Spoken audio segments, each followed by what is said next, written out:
Assalamualaikum warahmatullahi wabarakatuh. Halo pemirsa, seperti biasa ketemu lagi dengan saya yang selalu menghibur, menginspirasi, serta bermanfaat. Kontennya mungkin buat Anda semua insya Allah. Dan semoga saja juga bagi orang yang nonton video ini atau mendengarkan saya berbicara ini, rezekinya makin lancar, berkah dan berlimpah, serta hidupnya makin damai, bahagia dan dimudahkan segala urusannya. Dan di video kali ini seperti yang saya janjikan kemarin di video saya sebelumnya di bagian ke-1, bukan di bagian upil kurus smackdown cicak buntung yang lagi rebus spanduk counter buruk, bukan itu maksudku teman-teman. Tetapi ini bahwa saya akan melanjutkan cerita perjalanan saya dulu sampai sekarang ketika saya ingin menjadi YouTuber. Ini di bagian keduanya ya teman-teman. Oke pemirsa, langsung saja mulai ya untuk melanjutkan cerita kemarinnya. Kemarin kan saya bilang bahwa pertama kali saya mengenal YouTube itu ketika saya disuruh teman saya untuk mengantar dia ke warnet untuk mengerjakan tugasnya, dan dari situlah awal mula saya mengenal YouTube itu dari komputer. Dan waktu dulu sesudah saya berhasil mengupload video ke YouTube, pertama kalinya yaitu adalah video senam. Jadi waktu dulu itu saya sering sekali mengupload video senam. Bahkan setiap saya senam hari Minggu itu dulu saya selalu merekamnya, dan hampir ada 170 video senam yang sudah saya upload ke channel YouTube saya ini. Dan saya nguploadnya tidak sambil nonton lemari bunting kepret kolor basi yang lagi melamun mampus di atas kalender pincang. Namun waktu itu saya terpaksa menghapus semua video senamnya tersebut, karena waktu dulu itu saya ingin fokusnya untuk membuat konten musik saja seperti cover lagu, acapella dan berhubungan dengan musik lain-lain. Jadi saya hapus pemirsa video senamnya tersebut semuanya. Jadi semua konten saya itu dulu sekitar 2 tahun ke belakang, semuanya konten musik saja pemirsa. Karena saya suka sekali sama musik. Dan juga musik yang saya sukai itu adalah semua genre musik. Namun genre yang paling saya sukai dalam musik itu dulu adalah genre musik dangdut teman-teman.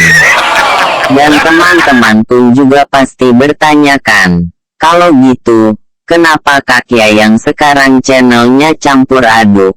Kalau emang bener-bener ingin fokus saja pada konten musik untuk buat kontennya.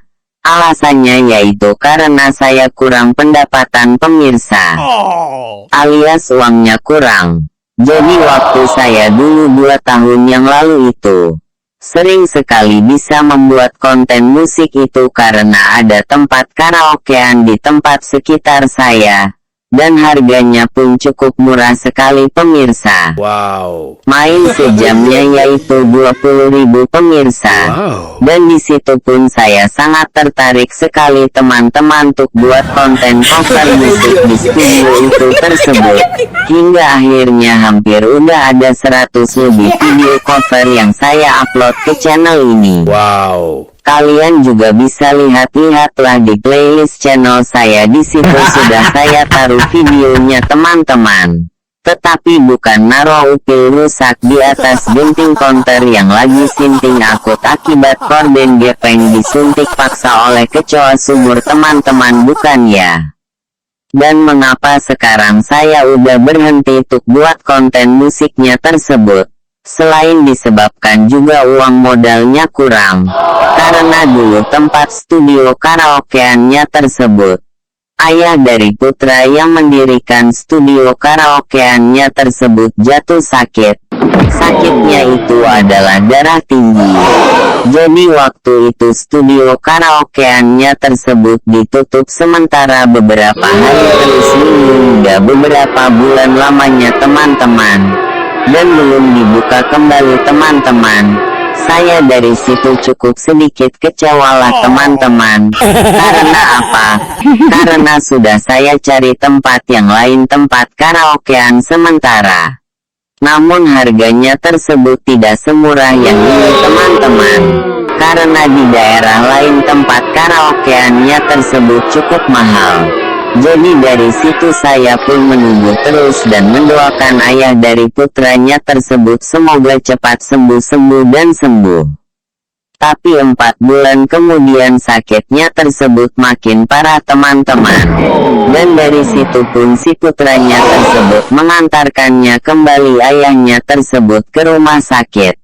Namun karena biaya di rumah sakitnya yang begitu besar hingga akhirnya si putranya tersebut tidak punya cukup uang untuk membayar pengobatan ayahnya tersebut yang sedang sakit. Hingga akhirnya si putranya tersebut menjual semua alat-alat musik karaokeannya tersebut karena biayanya kurang untuk membayarnya. Dan dari situ pun tiba-tiba saja si putranya tersebut memutuskan untuk berhenti mendirikan dan membuka studio karaokeannya lagi. Dari situ saya benar-benar kecewa pemirsa. Karena waktu itu saya lagi on fire tingginya pemirsa dalam berkarya untuk buat konten musik. Namun apa daya, takdir berkata lain bahwa saya harus cari solusi lain untuk bisa terus berkarya dalam membuat cover konten musik terus.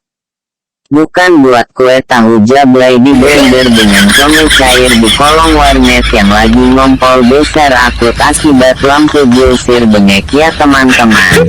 Bukan itu. Dan dari situ pun saya tak putus asa teman-teman. Saya terus mencari dan mencari tempat studio karaokeannya tersebut. Hingga memberitahu teman-teman saya. Dan teman saya juga ada yang bilang, katanya yaitu, ada katanya. Namun tempatnya tersebut malah bukan di tempat studio. Tetapi malah di rumahnya dia sendiri. Yang mana bahwa kita kan kalau karaokean itu harus di tempat tertutup kedap dan bisa memblok suara musik agar tak keluar ruangan yang menyebabkan berisik dan bising ke rumah sebelah. Tapi di rumah teman saya ini tidak sama sekali memakai alat penutup blok musiknya. Apalagi plus di rumahnya tersebut ada adiknya yang lagi main. Terus ada suara knalpot kendaraan dan ayam berkokok pula sambil jahit ucil panas yang sedang salto mewek di jamban banci. Jadi sangat tidak memungkinkan saya untuk bisa karaokean di tempat rumah teman saya itu tersebut. Selain berisik tempatnya ditambah pula gak ada pemblokan alias penyaringan suara musiknya tersebut keluar ruangan. Dan dari situ pun saya memutuskan untuk cabut sudah dan pulang. Saya juga dari situ berdoa meminta petunjuk kepada Tuhan setiap sesudah sholat. Dan dari situ pun beberapa hari kemudian tiba-tiba saja ada teman saya yang lainnya memberitahukan dan berkata kepada saya. Berkatanya begini. Yang saya udah menemukan loh tempat studio musiknya untuk kaki ayang. Kata saya hahaha. Maksudnya, sambil saya sedikit ragu dan heran. Dari situ teman saya berkata lagi, yang masa sih gak percaya? Kata saya, masa sih, di mana tempatnya kak? Dia berkata adalah pokoknya ini bisa jadi recommended sekali buat kamu yang cocok deh buat rekaman lagu. Kata saya oh gitu. Terus di mana tempatnya? Dia bilang cukup jauh yang. Kata saya, oke deh kalau gitu siap. Saya siap-siap makasih ya infonya kak kalau gitu sambil tersenyum bahagia. Tersenyum bahagianya saya itu bukan karena jamban gepeng di blender oleh buruan konter yang hingga sampai mampus di hadapan warnet basi yang lagi makan kolor monyet botak. Oke teman-teman sampai sini dulu ya. Gimana udah mengerti gak ceritanya? Kalau udah cukup sekian dulu sampai sini. Kalau belum coba ulangi saja terus video ini. Nanti juga kalian paham. Oke teman-teman, kalau gitu cukup dulu sampai sini ceritanya. Namun bukan berarti ini sudah berakhir ya teman-teman cerita sayanya tersebut. Ini saya mengapa bilang cukup saja sampai di sini.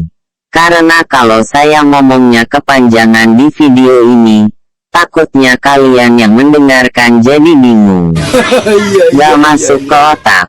Bahkan bingungnya bisa saja mungkin sampai Anda nguap sampai lemari yang lagi makan kasur buruk pun bakalan roboh seketika menimpa ke tombol rusak yang sedang kawin baco dengan traktor bohai sinting mungkin saat menonton video saya ini. Jadi saya cukup sampai di sini dulu. Dan nantikan dilanjutannya dari video saya ini di bagian ketiganya ya teman-teman. Semoga menginspirasi dan berguna buat kalian semua. Mohon maaf bila ada kekurangan ataupun kesalahan dari saya. Sekali lagi mohon maaf.